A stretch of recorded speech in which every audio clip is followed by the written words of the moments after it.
Olá, amigos. Na entrevista de hoje vamos conversar com o vereador de Porto Alegre, Ricardo Gomes, que acompanha de perto a situação na capital, em especial sobre um fato ocorrido na última prova do vestibular da URGS, em especial na prova da disciplina de História. Uma certa confusão que foi feita ali, e a gente vai esmiuçar essa questão agora ouvindo o vereador Ricardo Gomes, que acompanhou de perto então essa situação e pôde expor claramente o viés ideológico que se aplica nas provas, especialmente dessa disciplina de História. Vereador Ricardo Gomes, muito obrigado por estar aqui conosco no Locus Online. Seja bem-vindo ao nosso programa. Obrigado, Matheus. É um prazer participar e contar com esse espaço para conversar com a tua audiência. Muito bem, vereador. Houve pelo menos então uma questão dessa prova que deixou margens para questionamentos nesse último vestibular da URGS. Gostaria que o senhor comentasse conosco, com quem nos acompanha, o que de fato aconteceu e por que essa polêmica que surgiu depois da prova. Essa foi a questão número 22 da prova de História da URGS. A gente sabe que a URGS, como universidade pública, deveria ter uma isenção ideológica acima de tudo, mas o que eu pontuei, fiz um post, depois um artigo também no Jornal do Comércio, é uma questão de história, da prova de História, a questão número 22 da prova de História, e trazia plantava uma ideia de que um pensador, Milton Friedman, que é prêmio Nobel de Economia, um grande liberal, teria sido um conselheiro econômico de Augusto Pinochet, o ditador do Chile. E a pergunta partia dessa premissa, citando uma autora canadense, para fazer uma indagação sobre a política econômica que foi implementada no Chile durante os anos de Pinochet. Porque havia ali uma questão ideológica, primeiro uma falsidade, uma mentira. A pergunta já dizia que Milton Friedman tinha sido conselheiro econômico de Pinochet, o que não é verdade. Isso, nós estamos falando de uma acusação que foi desmentida pelo próprio Friedman. O Friedman, enquanto era vivo, ele faleceu em 2006, por diversas vezes negou ter atuado como conselheiro econômico de Pinochet. Então já há uma impropriedade histórica, justamente na prova de História, em que os examinadores, as pessoas que selecionaram essa pergunta, preferiram seguir uma fonte indireta de uma autora canadense do que a fonte primária, direta do próprio Milton Friedman, que negou ter feito qualquer tipo de consultoria ou qualquer tipo de assessoria a Pinochet. E não só isso, como a própria resposta tida como certa pela URGS, certa, entre aspas, sugeria que a política implementada no Chile tinha sido uma política que, entre outras características, tinha a retração da renda dos trabalhadores, que é uma acusação que a esquerda sempre faz com relação às políticas econômicas liberais, o que também é uma falsidade. Inclusive, o Chile é o país de maior renda per capita da América do Sul, teve uma disparada econômica nesse período e as políticas que foram implementadas foram as que permitiram que a população chilena tivesse a maior renda per capita do continente. Então, uma pergunta que mostra todo o viés ideológico desta prova de História da URGS e que nos leva a indagar quem são os examinadores que elaboraram essa questão e com que interesse. Isso é para selecionar alunos já com um viés ideológico demarcado ou para aproveitar até a oportunidade da própria prova do vestibular para doutrinar as pessoas. Então, há um desconforto muito grande, eu por isso pontuei essa questão, porque nós sabemos que a questão de ideologização do ensino público tem sido tratado e é um assunto gravíssimo no Brasil e aqui no Rio Grande do Sul também muito, muito forte. Houve alguma retratação ou alguma correção dessa questão por parte da URGS após a divulgação da prova e do seu gabarito, enfim, vereador? Não, inclusive eu esperava, até comentei com a minha equipe, que após a publicação do artigo no Jornal do Comércio, imaginei que a URGS faria alguma resposta oficial, mas nem isso, né? Não se trata apenas do viés ideológico, se trata de uma mentira. A prova de história alegava, através de uma autora, citando uma autora, que Friedman tinha sido assessor de Pinochet, o que nunca foi. Então, eu imaginei que, ao menos, a universidade fosse justificar qual foi o porquê, enfim, que produziu esse erro, vamos chamar de erro, né, nessa prova. Mas nem isso, não houve qualquer resposta da Universidade Federal. Inclusive, até o próprio Friedman disse que acreditou ter sido um milagre a junta militar ter aceitado a implementação de medidas liberais na economia, né? Algo que desmente ainda mais essa questão, não é, vereador? Exatamente. Muitos anos antes do governo Pinochet, que eu sempre gosto de dizer, e de deixar muito claro, liberais não apoiam governos ditatoriais de nenhuma matriz ideológica. Eu sou um crítico do governo Pinochet, um governo tirano e homicida. Mas muito antes do governo Pinochet, diversos estudantes de economia do Chile foram fazer estudos na Universidade de Chicago, e lá foram orientados por Milton Friedman, por Arnold Harberger e outros pensadores da Universidade de Chicago. Estes economistas elaboraram um plano econômico que mais tarde ofereceram a um candidato à presidência no Chile que perdeu as eleições. E quando Pinochet dá um golpe de Estado, na falta de um plano econômico para implementar, ele acaba implementando este plano que havia sido elaborado para um candidato democrático que participou das eleições. E assim surgiu a geração dos Chicago Boys, que foi essa geração de economistas que estudaram em Chicago e acabaram fazendo o plano econômico que Pinochet implementou. O curioso, tu apontaste muito bem, é que o próprio Friedman tinha uma descrença muito grande no governo Pinochet, disse que foi quase um milagre que um governo ditatorial, um governo militar, que tem uma lógica ele dizia top-down, né? Os militares funcionam de cima para baixo na sociedade. E teriam implementado essa política econômica, que é uma abertura econômica que faz com que a sociedade, a economia funcione de baixo para cima. Então são sinais invertidos, e isso Friedman dizia que era quase um milagre que um governo, uma junta militar, um governo tirânico, tivesse aberto a economia como o Pinochet fez. Então, politicamente, o governo Pinochet foi um desastre, o aspecto institucional um desastre, é uma ditadura tirânica. As reformas econômicas que foram implementadas foram de muito sucesso. E nós, liberais, eu sou um liberal, não defendemos esse modelo, nós defendemos um modelo de liberdade plena, isso é, liberdades econômicas casadas com liberdades políticas e liberdades civis.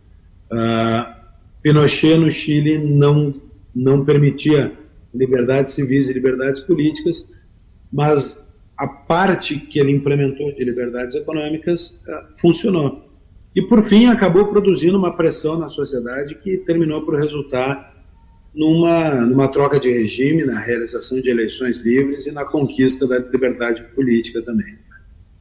Agora, uma outra questão que a gente pode trazer a essa discussão, vereador, no sentido de questionar e de refletir sobre se, de fato, a seleção que é feita no vestibular, ela leva em conta o conhecimento de determinada matéria, no caso aqui da história, né? Por exemplo, uma das questões cita uma música de Chico Buarque que não traz um conhecimento histórico algum, ou uma realidade histórica.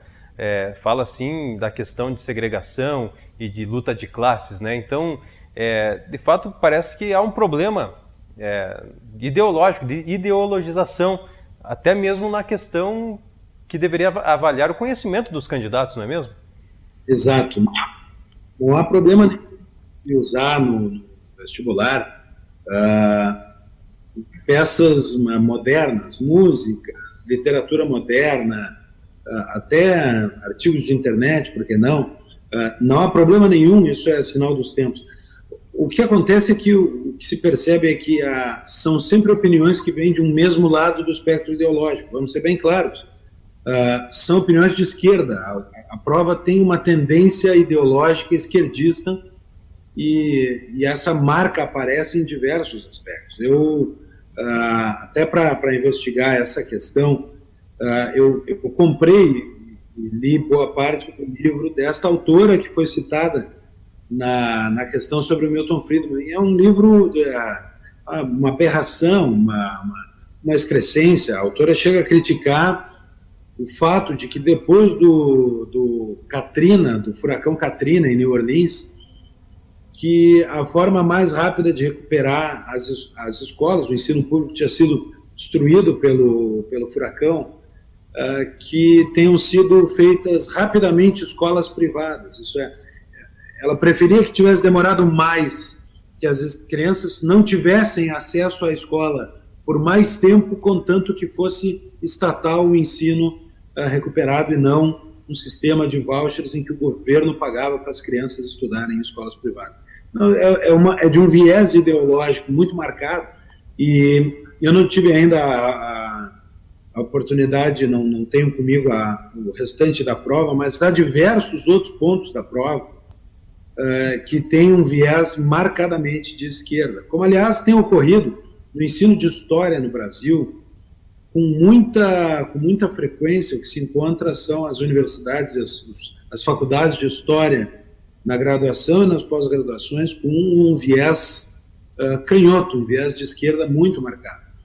E isso é talvez parte de um grande esforço. A mesma coisa que você poderia falar das faculdades de sociologia, das ciências humanas como um todo, e é uma evidência da captura que a esquerda fez, especialmente das faculdades de ciências humanas nas últimas décadas, e que tem, obviamente, trazido o Brasil para essa pobreza intelectual, para uma academia ideologizada, enfraquecida pela falta de confronto de ideias, debilitada pela ausência de conhecimento mesmo, né? Isso é, se excluem das universidades correntes importantes que têm trazido visões sobre o mundo. Estou falando aqui de história, uma área que eu gosto muito de estudar.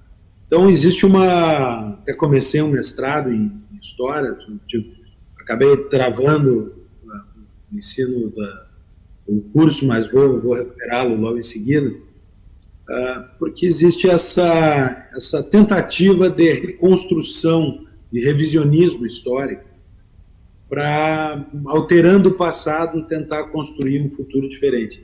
E é, obviamente, uma ideologização do ensino indevida e feita com o nosso dinheiro, com o dinheiro do povo que paga imposto para as universidades estatais serem mantidas.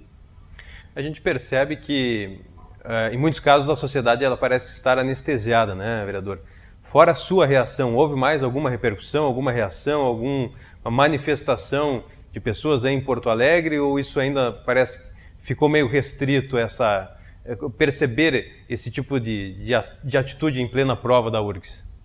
Muito, muito pouco. Eu vi alguns artigos e alguns amigos, inclusive, normalmente aqueles que têm mais familiaridade com a história do Milton Friedman, se manifestarem. Eu fiz uma questão bastante pessoal em razão dessa questão, porque eu sou membro da Montpellier Society, que é uma sociedade fundada pelo Milton Friedman, também pelo Milton Friedman, foi um dos fundadores, junto com Friedrich Hayek, também em 1900, prêmio Nobel em 74 de Economia, e depois da Segunda Guerra criaram essa sociedade Montpellier para debater o futuro da liberdade e o liberalismo e, enfim, para investigar as causas que tinham levado a Europa a abandonar a democracia e a cair no totalitarismo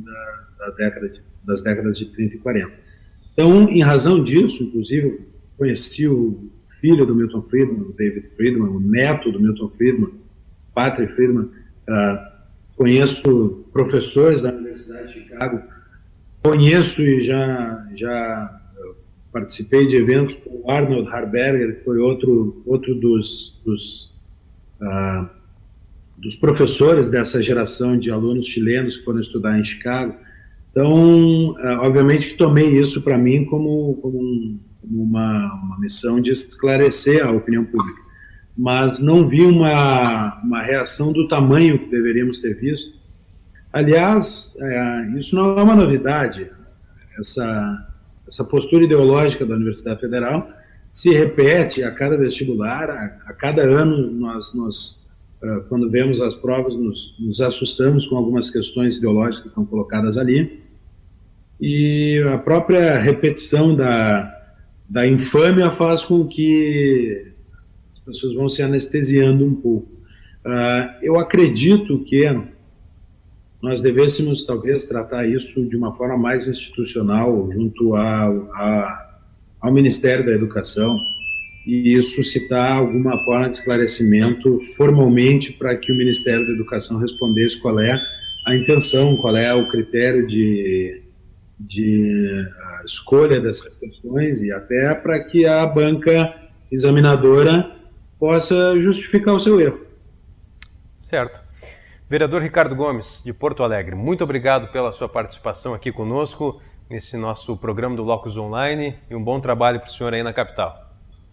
Obrigado, um prazer participar, estou à disposição, e sempre que houver algum assunto polêmico, nós vamos também batendo um papo com vocês e manter sempre o pessoal informado. Estamos de olho aqui nesse contínuo esforço de dominação de corações e mentes que a esquerda tem implementado e que talvez tenha passado sem resistência até hoje, mas eu quero terminar com uma mensagem aqui de esperança. Eu acho que cada vez mais a sociedade está acordando, os resultados do que foi essa dominação esquerdista no país estão aí, né? Daqui a poucos dias, Lula, o chefe da quadrilha, vai ser julgado em Porto Alegre, e a esquerda está cada vez sendo mais desmascarada. Então, estou à disposição de vocês e fico à disposição para voltarmos a falar a qualquer momento. Muito obrigado.